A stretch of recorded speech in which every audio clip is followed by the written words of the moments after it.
नमस्कार दोस्तों, आप सभी का स्वागत है पीसीएस ज्ञान के इस यूट्यूब प्लेटफॉर्म पे।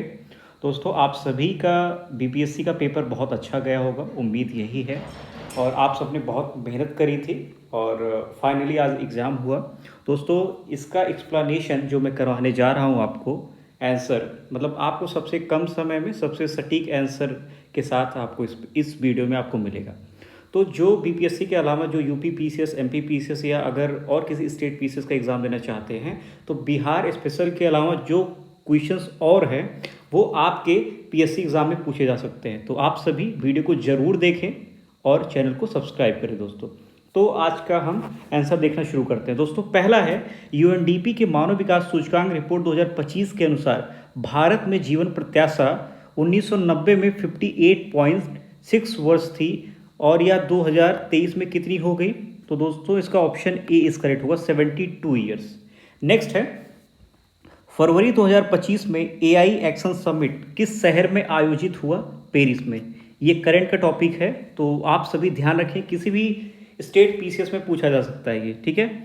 नेक्स्ट है तीसरा कि 96वें अकादमी पुरस्कार 2024 में एम्मा स्टोन को किस फिल्म में मुख्य भूमिका के लिए पुरस्कार मिला? दोस्तों, तो तीसरे का राइट आंसर हो जाएगा पुअर थिंग्स के लिए मिला था, ठीक है। चौथा है, किस गुजराती फिल्म ने 17वें राष्ट्रीय फिल्म पुरस्कार में राष्ट्रीय सामाजिक और पर्यावरणीय मूल्यों को बढ़ावा देने के लिए सर्वश्रेष्ठ फीचर फिल्म का पुरस्कार जीता है? तो option C is correct, Kutch express ने, ठीक है दोस्तों। नेक्स्ट है, निम्नलिखित में से किस व्यक्ति या संगठन को 2024 रेमन मैग्सेसे पुरस्कार प्राप्त हुआ है? तो दोस्तों, इसका सही उत्तर होगा ऑप्शन डी, उपयुक्त में से एक से अधिक, क्योंकि फुंसो कर्मा को भी मिला है, रूरल डॉक्टर्स मूवमेंट को भी मिला है और मियाजाकी हयाओ को भी मिला है। तो ये 2024 का रेमन मैग्सेसे पुरस्कार है। किसी भी स्टेट पीसीएस में पूछा जा सकता है। कम समय में वीडियो को देख लें, जिससे अगर जो है कोई क्वेश्चंस आए तो आप सभी उसको कवर कर सकें दोस्तों। नेक्स्ट है, आकाश तीर के बारे में निम्नलिखित में से कौन सा कथन सही है दोस्तों? ठीक है, पहला है, आकाश तीर भारतीय सेना की एयर डिफेंस प्रणाली का मूल है। बी है, यह भारत की व्यापक C4ISR प्रणाली को सहजता से एकीकृत करता है।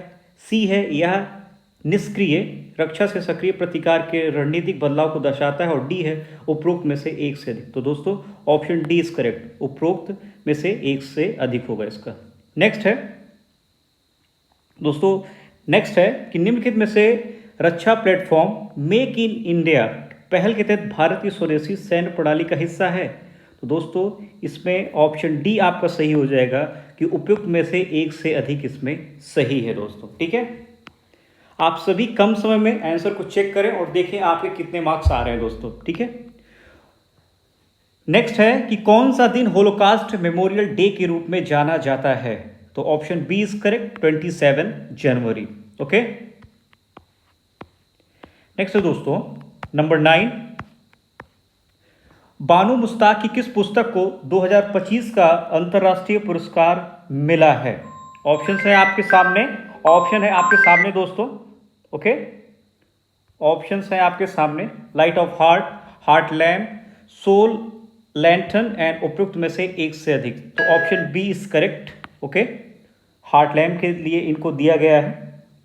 नेक्स्ट है नंबर 10, सिंधु जल संधि के अनुसार 3 पूर्वी नदियां भारत को आवंटित की गई हैं। निम्नलिखित में से कौन सी उसमें शामिल नहीं है दोस्तों? नंबर 10, तो ध्यान रखिएगा, रावी, सतलुज, ये दोनों शामिल है, लेकिन झेलम इसमें शामिल नहीं है दोस्तों, ठीक है। कौन सी नदी शामिल नहीं है? तो 10 का आपका राइट आंसर ए हो जाएगा, ओके। नेक्स्ट है नंबर 11, यूएनडीपी द्वारा विकसित क्षमता गरीबी माप सीपीएम के निम्नलिखित में से कौन सा कथन सही है? ये वाला आपको ध्यान रखना था, या आगे से एग्जाम में ध्यान रखना है, कौन सा कथन सही है और सही नहीं है। इससे आपके 150 प्रश्न से 1-2 प्रश्न तो गलत होते ही होते हैं। तो आप सभी दोस्तों इसका ध्यान रखिए, ठीक है। और आगे है कि कौन सा कोड इसमें सही उत्तर है? तो दोस्तों, आपका ऑप्शन ए करेक्ट हो जाएगा। जिसमें है कि सीपीएम में स्वास्थ्य और पोषण की कमी के प्रतिनिधि के रूप में बाल कुपोषण को शामिल किया जाता है, ये करेक्ट हो जाएगा। और दूसरा क्या है कि शिक्षा और ज्ञान में अभाव को दर्शाने के लिए महिला निरक्षरता को शामिल किया गया है। तो 11वें का राइट आंसर आपका ए हो जाएगा दोस्तों, ठीक है। नेक्स्ट है नंबर 12, निम्नलिखित में से कौन सी वस्तु या वस्तुएं अप्रैल सितंबर 2024-25 के दौरान भारत के निर्यात की शीर्ष 10 प्रमुख वस्तुओं में नहीं है, ठीक है। नंबर 12 का राइट आंसर हो जाएगा आपका ऑप्शन सी, बासमती चावल दोस्तों, ठीक है। 12 का सी हो जाएगा। नंबर 13 है भारत वन स्थिति रिपोर्ट 2023 ISFR 2023 के अनुसार इसमें से दोस्तों आपको बताना है कि क्या सही है, ओके, के अनुसार। तो ऑप्शन सी हो जाएगा कि सबसे अधिक वृक्षारोपण महाराष्ट्र राज्य में पाया जाता है और उसके बाद राजस्थान और उत्तर प्रदेश का स्थान है, ओके। इसमें जो प्रश्न पूछा है इसमें स्पष्ट नहीं हो पा रहा कि ये पूछा क्या है एक्चुअली। तो 13वें का मैं अपने हिसाब से, मतलब मैं व्यक्तिगत रूप से इसको नहीं बताना चाहूँगा दोस्तों, आप सभी इसको चेक कर लीजिएगा। नंबर 14 है कि 2023 में वैश्विक सेवाओं के निर्यात में निम्नलिखित में से किस देश की भारत से अधिक हिस्सेदारी रही है। तो ऑप्शन 20 करेक्ट हो जाएगा, आयरलैंड, ठीक है दोस्तों। नेक्स्ट है नंबर 15, आप सभी वीडियो को पूरा देखें और चेक करें कि आपके कितने मार्क्स आ रहे हैं दोस्तों, ठीक है। नंबर 15 है कि स्वास्थ्य और परिवार कल्याण मंत्रालय के यूविन पोर्टल के बारे में निम्नलिखित में से कौन सा कथन सही नहीं है। तो उपयुक्त में से कोई नहीं, ठीक है, मतलब कि तीनों, ओके। तो ऑप्शन डी इज करेक्ट हो जाएगा, 15 का D option is correct. Next है किस संगठन ने संयुक्त रूप से आवास और शहरी मामलों के मंत्रालय के साथ राष्ट्रीय शहरी नवाचार स्टैक डिजिटल ब्लूप्रिंट जो है ये विकसित किया है दोस्तों। तो ऑप्शन बी इज करेक्ट, राष्ट्रीय शहरी मामले संस्थान NIUA। नंबर 17, 31 अक्टूबर 2024 तक भारतमाला परियोजना के तहत किस राज्य में सबसे अधिक निर्मित सड़क की लंबाई थी। तो option A is correct, Rajasthan हो जाएगा। नंबर 17। नंबर 18 है दोस्तों हमारा, किस ऋण पोर्टल KRP के शुभारंभ से पहले किसान ब्याज अनुदान। नंबर 18 का राइट आंसर आपका बी हो जाएगा, भारतीय रिजर्व बैंक और नाबार्ड, ठीक है। आप प्रश्न को पढ़ें नंबर वाइज और मैं इसका आंसर तेजी से बताते चलता हूं कि आपका टाइम वेस्ट ना हो, क्योंकि आपने आंसर तो लगा दिया है, तो अब आपका चेक करने का टाइम है। नंबर 19 है भारत का विदेशी मुद्रा भंडार दिसंबर 2024 के अंत तक 640 बिलियन अमेरिकी डॉलर हो गया, ठीक है। नेक्स्ट है दोस्तों नंबर 20, NFHS 5 के आंकड़ों के अनुसार निम्नलिखित में से राज्य ने 2019-20 में 6% से कम आबादी को बहुआयामी रूप से गरीब के रूप में दर्ज किया है। तो 20 का राइट आंसर बी होगा दोस्तों, हिमाचल प्रदेश। नेक्स्ट है 21 दोस्तों, ठीक है। सूची फर्स्ट को सूची सेकंड से मिलान करना है और देखना है कि कौन सा आंसर इसमें सही होगा। तो आप सभी ध्यान रखिएगा कि प्रदर्शन उपलब्धि और व्यापार PAT योजना, तो दोस्तों ए का आपका हो जाएगा 2, ऊर्जा गहन उद्योगों में उत्सर्जन को कम करने का लक्ष्य है। तो ए का 2 किस में आ रहा है, ए का 2 ऑप्शन सी में है, तो हमारा सी करेक्ट हो जाएगा, 2143 करेक्ट हो जाएगा दोस्तों, ठीक है। नेक्स्ट है वार्षिक PLFS 2023-24 रिपोर्ट के अनुसार आपके इसमें से कौन से ऑप्शन सही है दोस्तों। तो ऑप्शन ए करेक्ट हो जाएगा हमारा कि वर्ष 2021-22 के बाद से शहरी महिलाओं की तुलना में ग्रामीण महिलाओं के श्रम बल भागीदारी दर LFPR से अधिक वृद्धि हुई है, ठीक है। नंबर 22। नंबर 23 है दोस्तों, निम्नलिखित में से क्या विज्ञान प्रौद्योगिकी और नवाचार नीति 2020 का परिणाम नहीं था। तो ऑप्शन सी अटल इनोवेशन मिशन इसका परिणाम नहीं था दोस्तों, ठीक है। 24 है कि देश के सकल मूल्य वर्धित GVA में सूक्ष्म लघु और मध्यम उद्योगों की हिस्सेदारी 2020-21 में कितने प्रतिशत से बढ़कर कितने प्रतिशत हो गई है।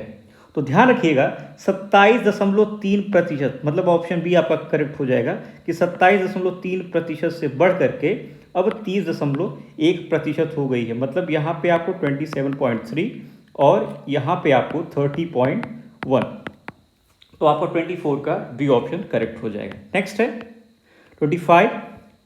तो दोस्तों भारतीय सीमेंट उद्योग के संबंध में निम्नलिखित में से कौन सा कथन सही है। तो कोड का उपयोग करके सही उत्तर चुने। तो एक सही है दोस्तों कि भारत का लगभग 87% सीमेंट उद्योग राजस्थान, आंध्र प्रदेश और मध्य प्रदेश जैसे कुछ प्रमुख राज्यों में केंद्रित है। ठीक है, तो ऑप्शन ए आपका करेक्ट हो जाएगा। 26 है बिहार के मिशन दक्ष का प्राथमिक उद्देश्य क्या है। ओके, तो दोस्तों इसका उद्देश्य है मिशन दक्ष का कि ग्रेड स्तरीय दक्षताओं तक पहुंचने के लिए पिछड़ने वाले छात्रों के व्यक्तिगत सलाह प्रदान करना। Option C is correct. Next है बिहार स्टार्टअप नीति 2022 के युवा ढांचे के तहत निम्नलिखित में से कौन से घटक नहीं हैं। Option C is correct. अंतर्राष्ट्रीय बाजार विस्तार योजनाएं ये घटक नहीं है।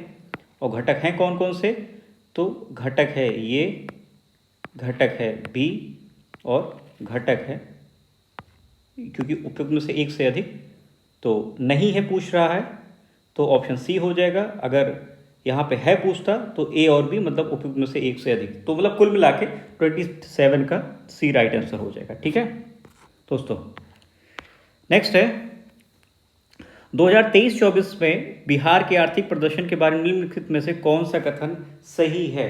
28 का राइट आंसर हमारा डी हो जाएगा, उपयुक्त में से एक से अधिक। ठीक है, आप सभी आंसर को जल्दी से जल्दी चेक करें। ठीक है दोस्तों, निम्नलिखित कथनों पर विचार कीजिए। निम्नलिखित कोड का उपयोग करके सही उत्तर का चयन करना है। तो दोस्तों ऑप्शन ए इज करेक्ट कि बिहार में युवा जनसंख्या 0 से 19 वर्ष के अनुपात में 2041 तक काफ़ी गिरावट का अनुमान है। और दूसरा क्या कह रहा है कि बिहार का जनसंख्या लाभांश जो है 2041 के आसपास चरम पर होने की उम्मीद है।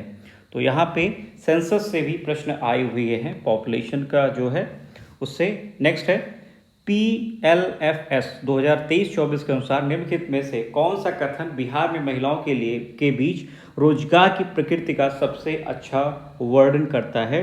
तो ऑप्शन बी इज करेक्ट हो जाएगा कि अधिकांश महिलाएं स्वनियोजित हैं जो अक्सर घरेलू उद्यमों में सहायक के रूप में काम करती हैं। Option B is correct. 31 polity से है कि लोकसभा के सचिवालय स्टाफ की नियुक्ति की शक्ति किसमें निहित है। तो दोस्तों ध्यान रखिएगा लोकसभा अध्यक्ष से परामर्श के उपरांत राष्ट्रपति में। ठीक है, लोकसभा अध्यक्ष से परामर्श के उपरांत राष्ट्रपति में।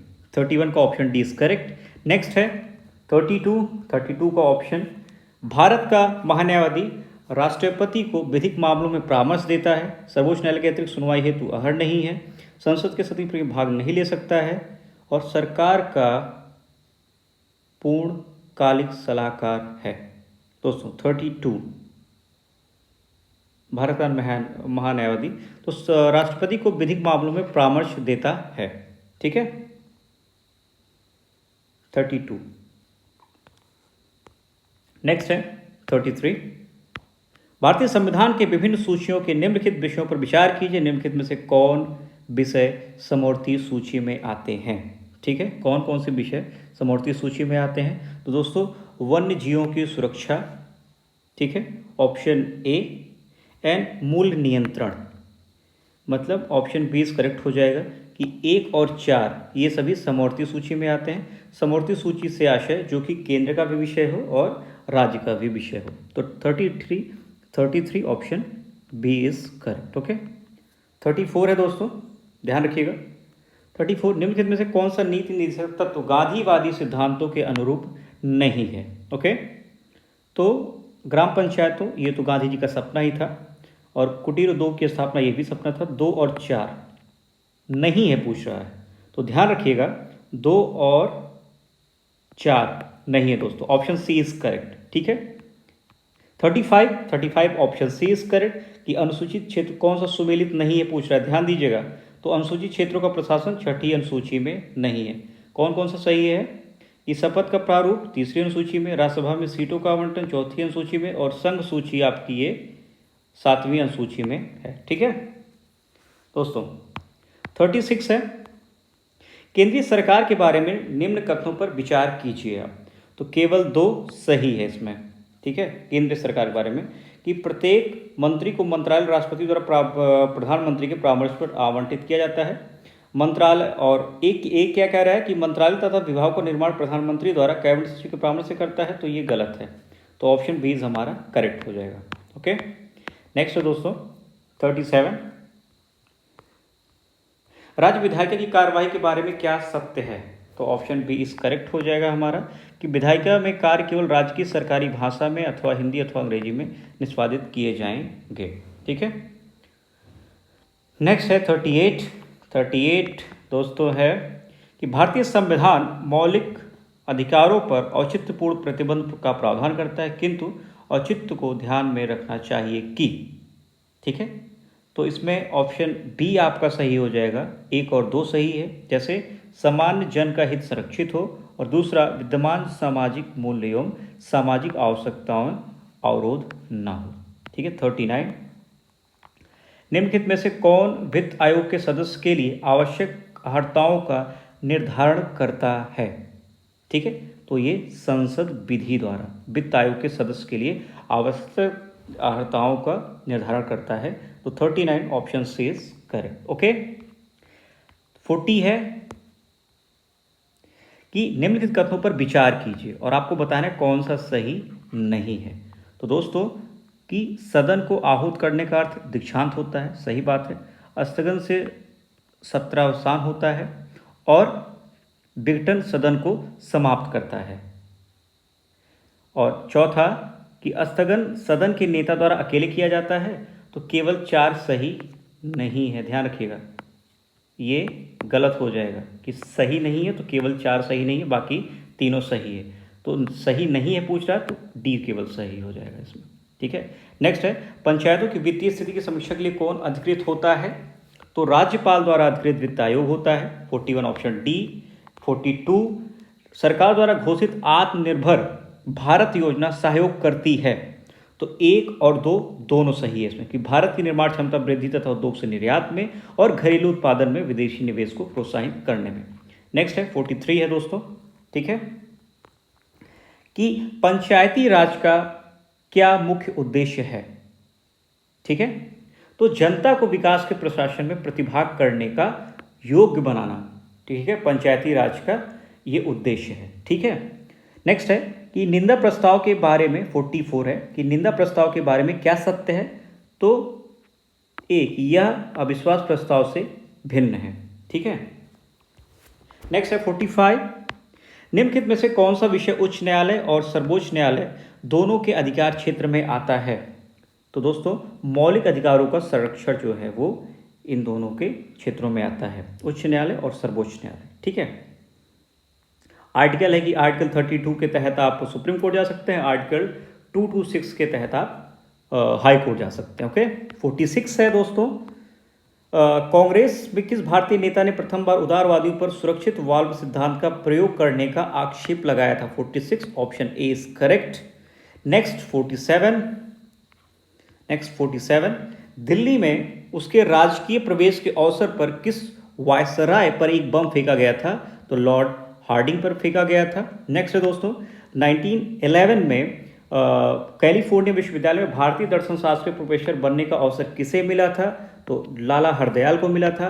49 है कि MAO कॉलेज अलीगढ़ के प्रधानाचार्य का नाम बताइए जिसने 19वीं सदी के अंतिम दशकों में मुस्लिम सांप्रदायिकता को बढ़ावा दिया था। तो कौन है दोस्तों? थियोडोर बैक है, option D is correct. Okay, 49। Next है द यंग इंडिया एक राष्ट्रीय पत्र को प्रारंभ किया था महात्मा गांधी जी ने। ठीक है दोस्तों, नेक्स्ट है मैगिनॉट रेखा किन 2 देशों के बीच है? फ्रांस और Germany, option A is correct. 52, Hormuz जल डमरूमध्य जोड़ता है किसे किसे? पर्शिया की खाड़ी से ओमान की खाड़ी को। ठीक है, 53 है ग्राउंड जीरो कहाँ है? न्यूयॉर्क में है, 53 option A. 54 option B Panama स्थल जल डमरूमध्य हो जाएगा कि जो कि डेविस डेविल्स नेक के नाम से जाना जाता है, तो पनामा जलडमरू मध्य को डेविल्स नेक के नाम से। 54 right correct is B, right option is B. And 55 लडंग संदर्भित करता है, तो दोस्तों लदांग बोलते हैं इसको, ये गलत लिखा है, और ये मलेशिया की स्थानांतरित खेती है। Option B is correct. Okay. 55 दुनिया का सबसे बड़ा नदी द्वीप कौन सा है, तो माजुली द्वीप है असम में। 56 option A. 57 option C, Bharat का सबसे बड़ा द्वितीय नदी बेसिन है। Option C is correct. Okay. 58 निम्नलिखित में से कौन सा अलकनंदा और भागीरथी के संगम का है, तो option D 58 right answer D. Okay. भारतीय क्षेत्र में 2 ज्वालामुखी द्वीप हैं दोस्तों, ठीक है, तो नारकोंडम एंड बेरन अंडमान निकोबार में है, तो 59 आंसर डी। 60 मेरठ में किस आइटम की शिल्पकला को जीआई टैग मिला है, option D 60 option D. 61 Bharat में समशीतोष्ण वन अनुसंधान केंद्र किस शहर में है दोस्तों, तो शिमला में है। 61 राइट आंसर बी। नेक्स्ट है 62 कान्हा नेशनल पार्क स्थित है कहाँ पे, कान्हा नेशनल पार्क कहाँ पे है, मध्य प्रदेश में। 62 right answer C. Okay.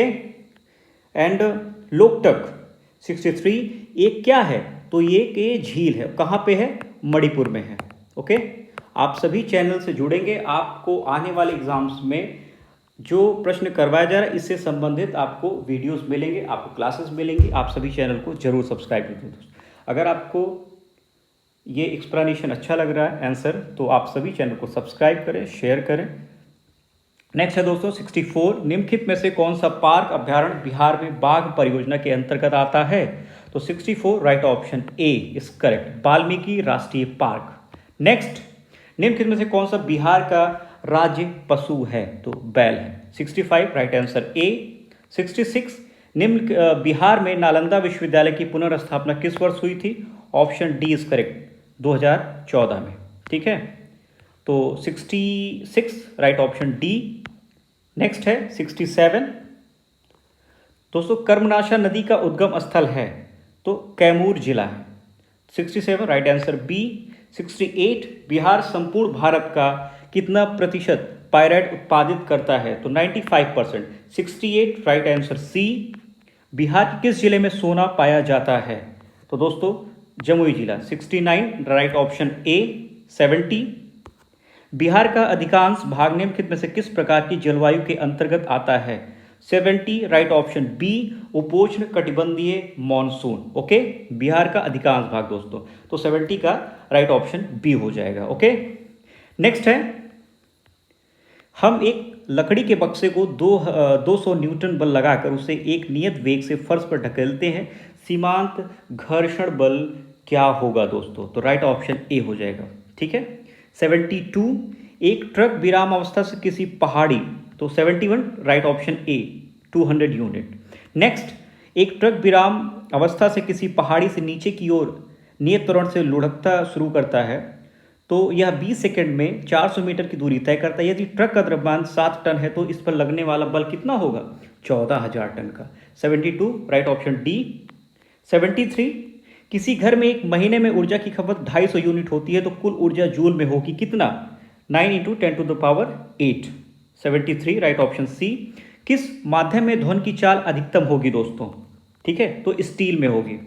74 right option B. Next 75 मुक्त रूप से गिरते हुए पिंड की स्थितिक ऊर्जा लगातार कम होती जाती है, तो इसका राइट आंसर क्या होगा कि ये ऊर्जा संरक्षण सिद्धांत का उल्लंघन नहीं है। 75 राइट ऑप्शन ए। 76 बेलों की एक जोड़ी खेत जोतते समय हल पर 140 न्यूटन का बल लगाती है। जोता गया खेत 15 मीटर लंबा है। खेत की लंबाई को जोतने में किया गया कार्य कितना है, 2100 joule, 2100 joule. 76 right option C. Next समतल दर्पण की फोकस दूरी होती है, तो दोस्तों अनंत होती है। 77 राइट ऑप्शन डी। नेक्स्ट निम्नलिखित में से कौन सा पद विद्युत परिपथ में विद्युत शक्ति को निरूपित नहीं करता है, option A is correct, IR² ये निरूपित नहीं करता है। बाकी तीनों निरूपित करते हैं दोस्तों। 78 हो गया। नेक्स्ट है आपका 79, और दोस्तों 79 का राइट आंसर होगा ऑप्शन सी इज करेक्ट, कि लघु पाथन के समय परिपथ में विद्युत धारा का मान बहुत अधिक बढ़ जाता है। ओके, नेक्स्ट है विद्युत उपकरणों को विद्युत आघात से बचाने वाली युक्ति कौन सी है? तो फ्यूज है। तो 80 का राइट आंसर बी हो जाएगा, कि उपकरणों को विद्युत आघात से बचाने वाली युक्ति फ्यूज है, जो कि हर घर में लगी होती है, आपके भी घर में लगा होगा दोस्तों। तो 80 राइट आंसर बी होगा। नेक्स्ट है 0.1 एंड HCl समाधान का pH मान है लगभग कितना? 1.0, 81 right answer is B. Next, नीचे से रात में चमकने वाले वर्णक के रूप में कौन सा यौगिक जाना जाता है? 82 right answer is B, europium doped strontium aluminate. ठीक है, तो 82 राइट आंसर बी है। नेक्स्ट है स्मार्ट फिल्म के लिए किस सामग्री का उपयोग किया जाता है? स्मार्ट फिल्म के लिए। ओके, तो 83 right answer is B, indium tin oxide. Okay, 83 right answer B हो जाएगा दोस्तों। ठीक है, नेक्स्ट है 84 कि कार्सिनेमा के उपचार के लिए किस धातु का प्रयोग किया जाता है? तो option B is correct, platinum का यूज किया जाता है दोस्तों कार्सिनोमा के उपचार के लिए। ठीक है, नेक्स्ट है गर्भ निरोधक गोलियों में किस यौगिक का उपयोग किया जाता है? Question number 85 right answer A, levonorgestrel का यूज किया जाता है गर्भ निरोधक गोली बनाने के लिए। तेल को गैल्वनाइज्ड आयरन पॉट में क्यों नहीं रखा जाता है? क्योंकि यह जहरीला यौगिक बनाता है। से 86 right answer is a. 87 octane rating बढ़ाने के लिए किस यौगिक का उपयोग किया जाता है? Option C is correct, tetra ethylate. 87 right option is C. Okay, next है दोस्तों 88 आप सभी चेक करते रहिए कि कितने आपके सही हैं, और जिन्होंने एग्ज़ाम नहीं दिया है वो भी इस वीडियो को देखें, क्योंकि स्टेट पीसीएस एग्ज़ाम में पेपर ऐसे ही आते हैं। ठीक है, 88 है PHBV बायोडिग्रेडेबल पॉलीमर का पूर्ण रूप क्या है? तो ऑप्शन सी इज करेक्ट, पॉली3 hydroxy butyrate CO3 hydroxy valerate. तो 88 राइट ऑप्शन सी। 89 हार्मोन किसके द्वारा स्रावित होते हैं? तो अंतःस्रावी ग्रंथियों के द्वारा ये स्रावित होते हैं। नेक्स्ट है 90 निम्नलिखित में से कौन सा शब्द हर्पीस सिंप्लेक्स वायरस और मानव के बीच की बातचीत को दर्शाता है? तो 90 बी, परजीविता। ठीक है, 90 का बी सही उत्तर हो जाएगा। संक्रमण के जवाब में बनने वाली पहली इम्यूनोग्लोबुलिन की श्रेणी कौन सी होती है? तो IgM होती है दोस्तों, IgM। ठीक है, नेक्स्ट आपका है कि 95 जैविक झिल्ली किससे बनी होती है? 92 तो दोस्तों ध्यान रखिएगा, option A is correct, lipid protein के विभिन्न संयोजन से प्रत्येक प्रजाति कोशिका प्रकार और अंग के लिए विशिष्ट होती है। 92 राइट ऑप्शन इज ए दोस्तों। ओके, राइट ऑप्शन ए हो जाएगा आपका। 93 है निम्नलिखित में से कौन सा एक नॉन सेंस कोडन है? ऑप्शंस आपके सामने है AUG, UAA, UUU, UGC। तो ऑप्शन बी इज करेक्ट हो जाएगा आपका, UAAA। ये आपका क्या है? नॉन सेंस कोडन है 93 का। ठीक है, 94 है विलुप्त होने के खतरे में पड़ी प्रजातियां कहलाती हैं?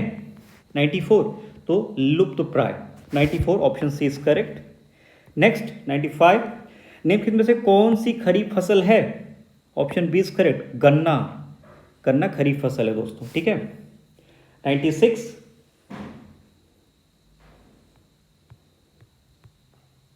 पौधे में जाइलम निम्नलिखित में से कार्य के लिए जिम्मेदार है? ठीक है, तो बी, पानी और घुले हुए खनिजों का परिवहन के लिए जाइलम क्या होता है? जल। जाइलम को आप जल से सेट कर सकते हैं कि पौधों में पानी और घुले हुए खनिजों का परिवहन करता है ये। ठीक है, 96 option B is correct. Okay, next है कि 97 कि पौधों के वर्गीकरण में संवहनी ऊतकों की विशेषताओं का उपयोग करने वाले पहले व्यक्ति कौन थे? Option B is correct, option A is correct. A 97 option is correct, Engler और प्रांतल। 98 है दोस्तों, आम में हम जो भाग खाते हैं वह कौन सा है? वो मध्य फल वित्तीय। सोचिए कि ये मतलब हम लोग डेली बेसिस में इसका यूज़ करते हैं या सुनते हैं, है ना? तो 98 ऑप्शन बी इज करेक्ट हो जाएगा। 99 ओजोन दिवस कब मनाया जाता है? तो 16 सितंबर को मनाया जाता है। ओके, ओजोन दिवस कब मनाया जाता है? तो 99 बी होता है, बी बी, ठीक है। उसके बाद 99 हो गया दोस्तों। 100 आते हैं, 100 की तरफ हम आते हैं। ओके ओके, बढ़ रहा होगा। नेक्स्ट है दोस्तों 100। माइकोराजा संबंध में पौधे का लाभ क्या होता है? Option D is correct, option D is correct. Okay, कि खनिजों का बढ़ा हुआ अवशोषण और रोगों से सुरक्षा होता है। ओके 101 किस कमीशन ने सभी राजनीतिक समूहों और दलों के किसी भी भारतीय सदस्य को शामिल नहीं करने के कारण बेचैनी को बल मिला है? तो option C is correct, Simon commission दोस्तों, जो कि 1928 में ये भारत आया था, 1928 में, ठीक है।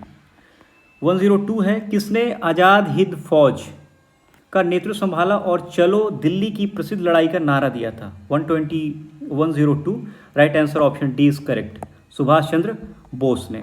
नेक्स्ट है 103 हम या तो भारत को स्वतंत्र करेंगे या अभियान में मर जाएंगे, अभियान में मर जाएंगे, यह किसने कहा था? तो ये महात्मा गांधी जी ने कहा था, ठीक है।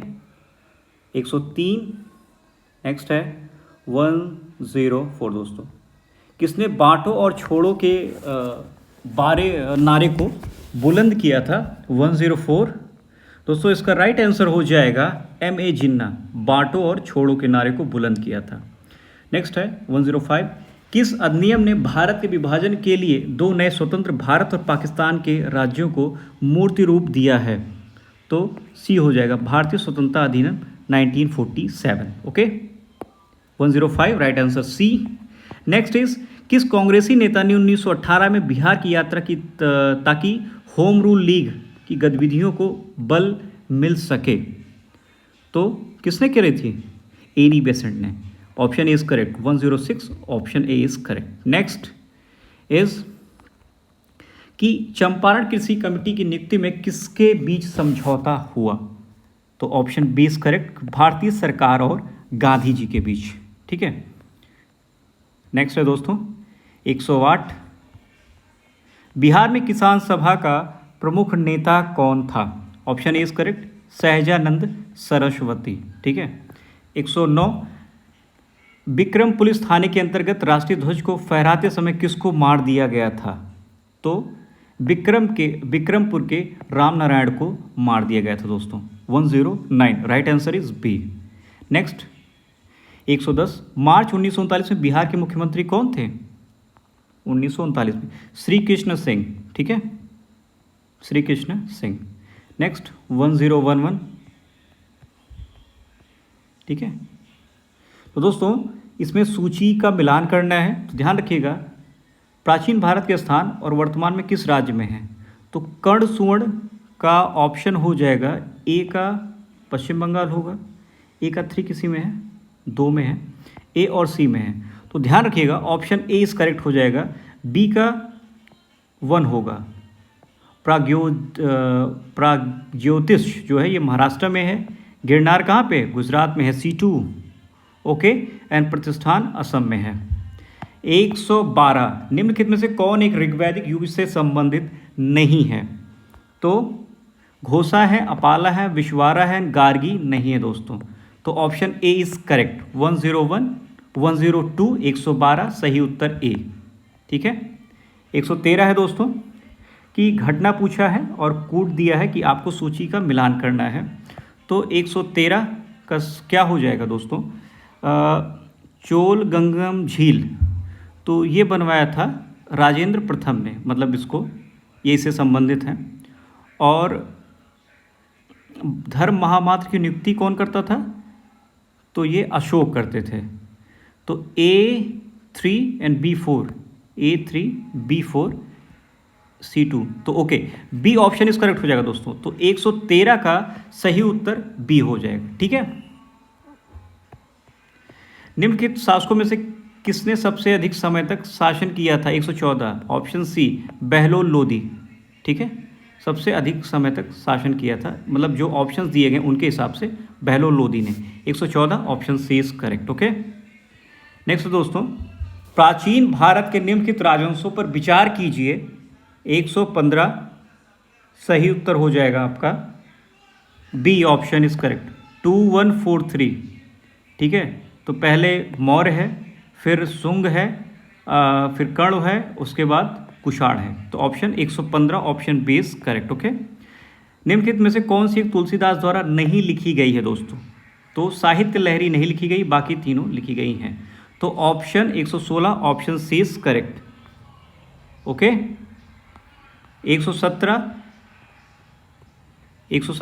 सही उत्तर दोस्तों इसका बी हो जाएगा। ठीक है, सही उत्तर इसका बी हो जाएगा, 117 option B is correct. Okay, 118 में कौन सुमेलित नहीं है? तो दयानंद सरस्वती ये भी सही है, रामानंद स्वामी नायकर ये भी सही है, ज्योतिबा राव फूले ये भी सही है, जेम्स अगस्टस हिक्की दोस्तों ये सही नहीं है। हाँ सॉरी, कौन सा सही नहीं है? तो ऑप्शन बी इज करेक्ट। मैं मतलब एक्सप्लेन कर रहा था तो मैं सही बताने लगा था और इसमें सही नहीं है पूछ रहा है। तो 118 इसका सही उत्तर है कि सुमेलित नहीं है, तो option B is correct. Okay, 119 है दोस्तों, कि 119 ऑप्शन ए इज करेक्ट, आप इसको मिला लीजिएगा। ओके, ये सही है, आसान प्रश्न है ये। 120 बाकी पेपर बहुत ही अच्छा बना हुआ है, मतलब कि अच्छे स्तर का माना जा सकता है। जिन्होंने मेहनत करी है उनके लिए बहुत अच्छा पेपर है ये। ठीक है, कौन सी बौद्ध संगीत बिहार में आयोजित नहीं की गई थी? तो ये चौथी। ठीक है, ओके, 121 है दोस्तों, कि इसमें कौन सा सही है? तो सुभाष चंद्र बोस के बारे में कौन सा कथन सही है? तो ध्यान रखिएगा, ऑप्शन ए इज करेक्ट, कि 1941 में वह घर में नज़रबंदी से भाग निकले थे। उन्होंने 21 अक्टूबर 1943 को भारत की अस्थायी सरकार गठित की थी सिंगापुर में। ठीक है, ओके, नेक्स्ट है 122। ठीक है, निम्नलिखित में से कौन नालंदा विश्वविद्यालय में आचार्य नहीं थे? तो कौटिल्य नहीं थे। 122 ऑप्शन ए इज करेक्ट। 123 आधुनिक भारतीय इतिहास को निम्नलिखित घटनाओं पर विचार कीजिए दोस्तों। तो ऑप्शन ए इज करेक्ट हो जाएगा हमारा, आप सभी देख लीजिएगा। 124 बिहार के निम्नलिखित समाचार पत्रों में से सबसे पहले किसका प्रारंभ मतलब प्रकाशन या प्रारंभ हुआ था दोस्तों? तो 124 का हमारा ऑप्शन ए इज करेक्ट हो जाएगा, पटना हरकारा। ठीक है, पटना हरकारा। फिर है 125 सूची फर्स्ट को सूची सेकंड से मिलान कीजिए। डी ऑप्शन इज करेक्ट, तो 125 का राइट आंसर हमारा डी हो जाएगा। 126 है दोस्तों, निम्नलिखित प्रश्न में नीचे दिए गए शब्दों में से एक प्रकार की समानता तथा चौथा भिन्न है। तो 126 का ऑप्शन सी जो है वो करेक्ट हो जाएगा दोस्तों। ठीक है, 126 राइट आंसर हमारा जो है वो हो जाएगा। 127 option B is correct. Okay, next है 128। 128 में और हमारा ऑप्शन डी हो जाएगा, आप सभी लगा लीजिए, क्योंकि अगर इसको सॉल्व करना शुरू करेंगे तो टाइम बहुत ज़्यादा लग जाएगा और वीडियो बहुत लंबी हो जाएगी। तो अभी केवल हमें आंसर से मतलब, क्योंकि पेपर तो ऑलरेडी हो चुका है। ठीक है दोस्तों, तो 128 option D is correct. 129 option B is correct. 130 का ऑप्शन ए इज करेक्ट हो जाएगा दोस्तों। 131 का ऑप्शन डी इज करेक्ट। ठीक है, कि 16वां। नेक्स्ट है 132 ऑप्शन बी इज करेक्ट। ठीक है, 133 का ऑप्शन डी सही हो जाएगा दोस्तों। 9 और 50। 134 है, 134 का ऑप्शन ए इज करेक्ट। निम्नलिखित विकल्पों में से लुप्त संख्या ज्ञात करें। तो ऑप्शन ए 35 हो जाएगा। नेक्स्ट है दोस्तों कि रेन को, तो ये आंसर है, आप चेक कर लीजिए। तो 135 राइट आंसर इज डी। ठीक है, 136 38वीं राष्ट्रीय जूनियर एथलेटिक्स चैंपियनशिप 2025 में बिहार के खिलाड़ियों ने कितने कांस्य पदक जीते हैं? तो 6 जीते हैं। तो 136 right answer C. 137 right answer C. Araria, Purnia, Kishanganj, Katihar, Kochi, Kosi Mechi link परियोजना बिहार से कौन कौन से जिलों को लाभ पहुंचाता है? तो ये 4 जिले हैं, अररिया, पूर्णिया, किशनगंज और कटिहार। ओके। 138 किन भारतीय भाषाओं को शास्त्रीय भाषा का दर्जा प्राप्त हुआ है? तो एक से अधिक को, मतलब कि इनमें जो दिया गया ऑप्शंस में उसमें से एक से अधिक है, तो आप सब इसको देखिएगा दोस्तों। 139 right option is C, world life international Nagi पक्षी अभ्यारण्य स्थल को महत्वपूर्ण पक्षी और जैव विविधता क्षेत्र के लिए, तो 139 right option is C. Okay. Next है राष्ट्रीय पंचायती राज दिवस 2025 का आयोजन कहाँ किया गया? Option B is correct, Madhubani. 144 की लूनर ट्रेल ब्लेजर मिशन का मुख्य उद्देश्य क्या है? तो ऑप्शन इज करेक्ट कि चंद्रमा की सतह पर जल का पता लगाना और उसका मानचित्रण करना, इज करेक्ट। ओके। 142 अफ्रीकानर्स से अभिप्राय किन लोगों से है? 142 दोस्तों, तो ऑप्शन से इज करेक्ट कि दक्षिण अफ्रीका में श्वेत अल्पसंख्यक समूह है, इसे अफ्रीकानर्स से अभिप्राय कहा जाता है। किसे? दक्षिण अफ्रीका में श्वेत अल्पसंख्यक समूह को अफ्रीकानर्स कहा जाता है, तो 142 राइट आंसर इज सी। 143 कि उस 16वीं सदी की बावड़ी का नाम क्या है जिसे, तो दोस्तों 143 राइट आंसर हो जाएगा बी, इसे राजों की बावली कहा जाता है।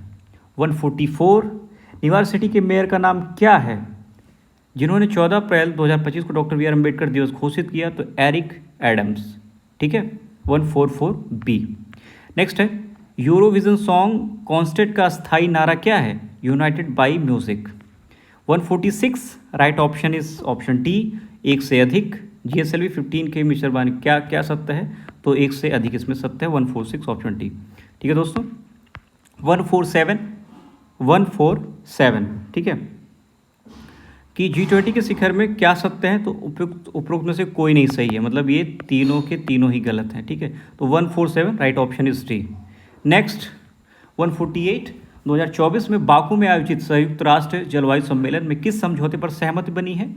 तो राइट आंसर हो जाएगा दोस्तों हमारा 148 का इज सी, विकसित देशों से 2035 तक प्रति वर्ष कम से कम $300 बिलियन देने की अपील की गई है, जो अजरबैजान की राजधानी बाकू में ये संयुक्त राष्ट्र जलवायु सम्मेलन का जो आयोजन हुआ, ठीक है दोस्तों। 149 है 2024 में साहित्य का नोबेल पुरस्कार प्राप्त करने वाली हान कांग के उपन्यास द वेजिटेरियन को कौन सा अन्य प्रतिष्ठित पुरस्कार प्राप्त हुआ है? Option C, international Booker prize मिला है इनको, ठीक है। 150 और अंतिम प्रश्न है कि ग्लेशियर को मई 2025 में मृत घोषित किया गया है, किसे? तो याला ग्लेशियर को दोस्तों, और ये कहाँ है? ये नेपाल में है। तो दोस्तों कैसा आपको जो पेपर हुआ उसके आंसर की जो मेरे हिसाब से सही हो सकता है वो मैंने बताया, बाकी आयोग के आंसर की आएगी। आप सभी वीडियो को देखें, उसके बाद अपने दोस्तों को शेयर करें और दोस्तों चैनल को सब्सक्राइब जरूर करें, और ईश्वर से प्रार्थना है कि आप सभी का सिलेक्शन हो, आप सभी जीवन में सफल हों और अच्छे से अच्छे मार्क्स से प्री आप पास हों दोस्तों, ठीक है। तो आप सभी चैनल को सब्सक्राइब करें, चैनल को शेयर करें और लाइक करें दोस्तों। नमस्कार आप सभी।